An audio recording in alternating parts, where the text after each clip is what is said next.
Hello everyone, क्या आपने कभी सोचा है व्हाट इकोनॉमिस्ट एक्चुअली डू? नहीं ना?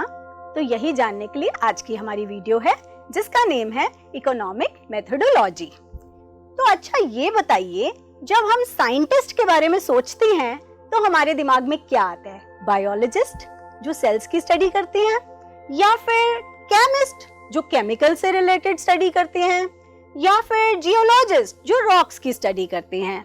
इन सभी साइंटिस्ट का एरिया ऑफ स्टडी डिफरेंट है, लेकिन फिर भी हर साइंटिफिक फील्ड में कुछ चीजें कॉमन होती हैं।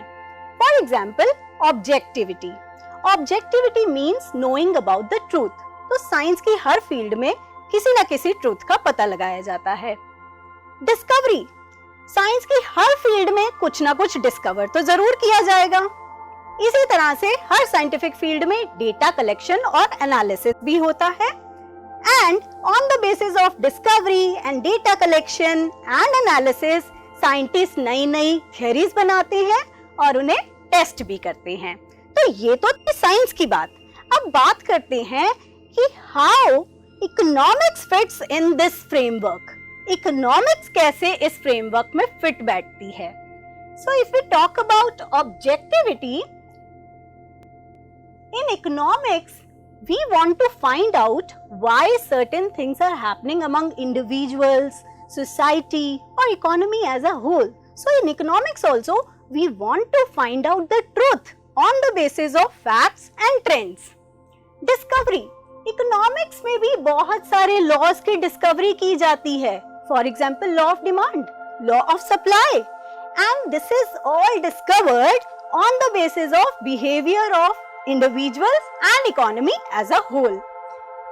इकोनॉमिक्स में हम बहुत सारी इकोनॉमिक प्रॉब्लम्स के बारे में पढ़ते हैं और उनके सॉल्यूशन का पता लगाते हैं। And for that purpose we collect the data and analyse them in the form of chart, table, models etcetera. और after discovery of laws, economist बहुत सारी थ्योरीज बनाते हैं। For example, theory of producer and consumer, theory of income and employment etcetera. तो आपने देखा कि economics भी साइंस के फ्रेमवर्क पे बिल्कुल फिट बैठती है।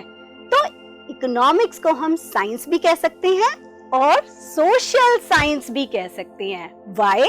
Because economics is related to humans and it studies the human behavior in the form of producers, consumers, government, household. So it is also referred as social science.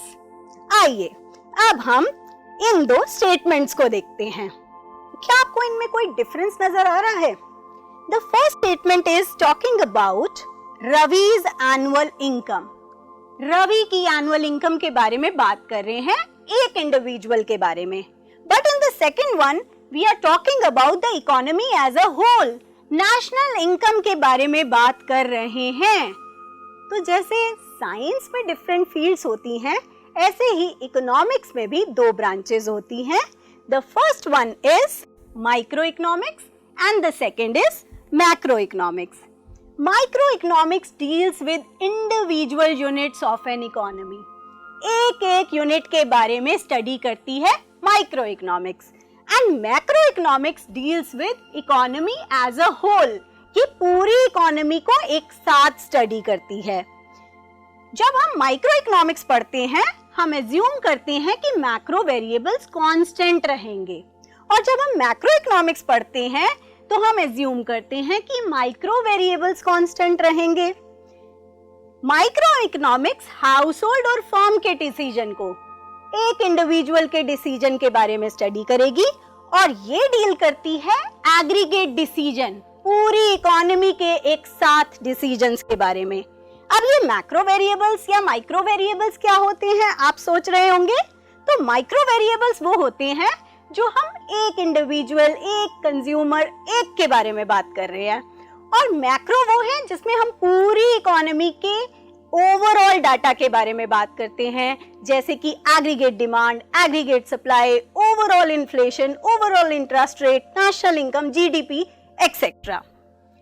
तो आइए अब एक और कॉन्सेप्ट के बारे में बात करते हैं जिसे इकोनॉमिक्स में सिटरस पेरिबस भी कहते हैं। What is it all about? It means other things remaining unchanged और remaining equal. This measures the change in one variable owing to another while keeping everything constant। इसका क्या मीनिंग है? आइए एक एग्जाम्पल से समझते हैं। फॉर एग्जाम्पल, हम सबको पता है कि प्राइस और डिमांड के बीच में रिलेशन होता है, लेकिन जब हम उसके बारे में स्टडी करते हैं तो हम बाकी सारे फैक्टर्स को कांस्टेंट एज्यूम कर लेते हैं, क्योंकि हम सबको पता है कि डिमांड प्राइस के अलावा भी बहुत सारे फैक्टर्स पे डिपेंड करती है। For example, income of the consumer, price of related good, and so on। तो जब हम प्राइस और डिमांड को पढ़ रहे हैं तो हम एज्यूम कर लेते हैं कि बाकी सारे factors affecting demand will remain unchange.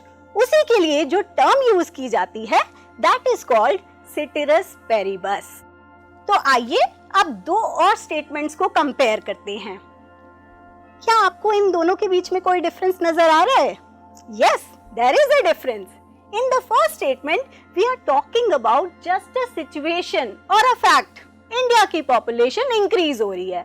But in the second statement, we are talking about a solution कि ये जो population increase हो रही है, इसको कैसे कंट्रोल किया जाए। तो पहली स्टेटमेंट तो एक एक्चुअल फैक्ट को बता रही है और दूसरी स्टेटमेंट एक सॉल्यूशन के बारे में बात कर रही है। तो इसी से रिलेटेड इकोनॉमिक्स में हमारे पास दो और कॉन्सेप्ट हैं। The first one is positive economics and the second is normative economics. Positive economics data और फैक्ट्स के बारे में बात करता है और नॉर्मेटिव इकोनॉमिक्स वैल्यूज, ओपिनियन और जजमेंट के बारे में बात करता है। It analyses the cost and effect relationship.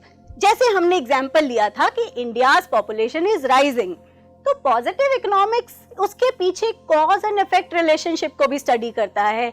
India's population क्यों राइज कर रही है, उसके पीछे क्या रीजन है।